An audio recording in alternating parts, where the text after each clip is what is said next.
ठरलं तर मग ही मालिका आता सगळ्यांचीच आवडती झालेली आहे. मात्र या मालिकेमध्ये दिवसेंदिवस नवनवीन वळण येत असतात. खरी तन्वी कोण आहे? खरी तन्वी ही सायलीच आहे हे कळल्यानंतर आता प्रेक्षकांना सुद्धा सुखद धक्का मिळालेला आहे. मात्र आता खोटी तन्वी म्हणजेच प्रिया जेलमध्ये राहून सुद्धा एडेचाडे करत आहे. त्यामुळे आता प्रेक्षकांचा या मालिकेवर भरपूर संताप व्यक्त झालेला आहे. एवढ्यातच नाही तर तिने हे चाडे संपवलेले नाही. सायलीला जेलमध्ये आणण्याची सुद्धा तिने तयारी पूर्णपणे केलेली होती. सायलीवर आता तिच्या आश्रमामध्ये इल्लीगल काम करायचे आरोप तिच्यावर आलेले होते. त्यामुळे तिला सुद्धा आता जेलमध्ये जावं लागलेलं आहे. शिवाय त्या दोघींनाही एकाच सेलमध्ये ठेवण्यात आलेलं आहे.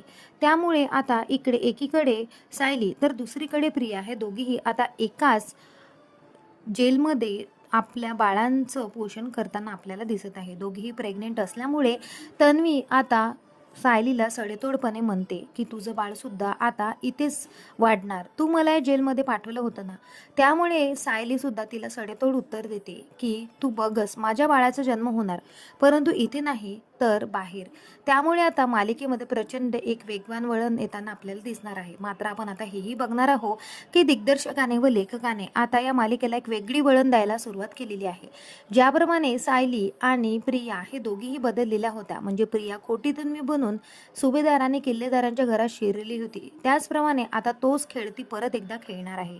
लवकरच आपल्याला सायली आणि त्याचसोबत प्रिया या दोघींच्याही बाळांचा जन्म होताना दिसणार आहे. शिवाय आपण हे पाहणार आहोत की प्रिया हे तिचं बाळ सायलीच्या बाळासोबत एक्सचेंज करणार आहे. जे सुख तिच्या नशिबी नाही, कमीत कमी ते तिच्या बाळाच्या नशिबी मिळावं यासाठी ती स्वतःच्या बाळाला सायलीच्या बाळासोबत एक्सचेंज करताना दिसणार आहे. मात्र हे सगळं बघून प्रेक्षकांची रिॲक्शन यावर काय असणार आहे हे बघणं उत्सुकाचे टिकणार आहे.